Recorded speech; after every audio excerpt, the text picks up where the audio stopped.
Hello বন্ধুরা, আশা করি তোমরা সকলে খুব ভালো আছো। আর আমিও কিন্তু খুব ভালো আছি। আজ চলে এলাম একটা রেসিপি নিয়ে। আজ আমি তোমাদের সাথে শেয়ার করব আমি কিভাবে ছোলার ঘুগনি রান্না করেছি। প্রতিবার তো মাই করে, এবার যেহেতু আমি করলাম তাই ভাবলাম যে সেটা তোমাদের সাথে একটু শেয়ার করি। তো দেখো, ছোলার ঘুগনি করার জন্য আমি এখানে কুচি কুচি করে পেঁয়াজ কেটে নিয়েছি, টুকরো করে টমেটো কেটে নিয়েছি, আর নিয়ে নিয়েছিলাম আদা রসুন গ্রেট করে। তোমরা চাইলে এই আদা রসুনটাকে পেস্টও করে নিতে পারো। তারপর আমি আগের দিন রাতে তো ছোলাগুলোকে ভিজিয়ে রেখেছিলাম, তারপর সেদ্ধ করে নিয়েছি। আর আলুগুলো কিন্তু সেদ্ধ করা নয়, জাস্ট আমি কেটে ভালোভাবে ধুয়ে ছোলার উপরে রেখে দিয়েছি। তারপর দেখো, কড়াই গরম হয়ে যাওয়ার পর তার মধ্যে পরিমাণ মতন সাদা তেল দিয়ে ফোড়নে দিয়ে দিয়েছিলাম একটা গোটা শুকনো লঙ্কাকে দুভাগ করে, আর একটা গোটা তেজপাতাকেও দুভাগ করে নিয়েছিলাম। আর আমি এখানে ফোড়নে গোটা জিরে অ্যাড করিনি, তোমরা চাইলে এখানে গোটা জিরেও দিতে পারো। আমি যেহেতু জিরের গুঁড়ো দেবো সেজন্য আমি এখানে গোটা জিরেটাকে স্কিপ করেছি।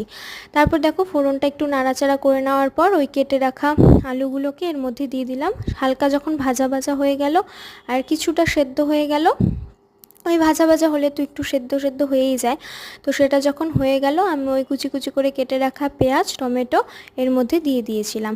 তারপর এর মধ্যে আমি কিন্তু এখানে আদা রসুনটাও একবারেই দিয়ে দিয়েছিলাম, তোমরা চাইলে কিছুটা পরেও এটা অ্যাড করতে পারো।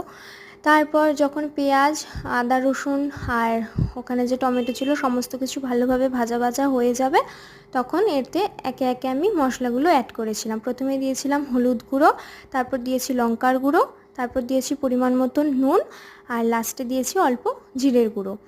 আর এখানে আমি গরম মশলা ইউজ করিনি, তোমরা চাইলে এখানে গরম মশলাটাও ইউজ করতে পারো। তারপর দেখো, মশলাটাকে ভালোভাবে সব কিছুর সাথে মিশিয়ে নিতে হবে। তারপর যখন মশলা সহ আলুগুলো একদম ভাজা ভাজা হয়ে যাবে, মশলাটা কষে যাবে, তখন তার মধ্যে আমি ওই সেদ্ধ করে রাখা ছোলাগুলোকে এর মধ্যে দিয়ে দিয়েছিলাম।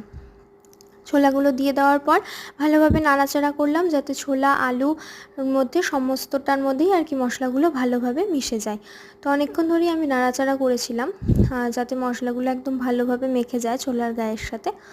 তো যাই হোক, মশলাটাকে একদম ভালোভাবে মিশিয়ে নেওয়ার পর আমি এখানে সামান্য জল দিয়ে আগে একটু কষিয়ে নিয়েছিলাম। কষিয়ে নিয়ে তার মধ্যে পরিমাণ মতন আমি এখানে চিনি দিয়েছিলাম। একটু মিষ্টি হলে ভালো লাগে ঘুগনি খেতে, তোমরা যারা মিষ্টি পছন্দ করো না তারা এই চিনিটাকে স্কিপ করতে পারো।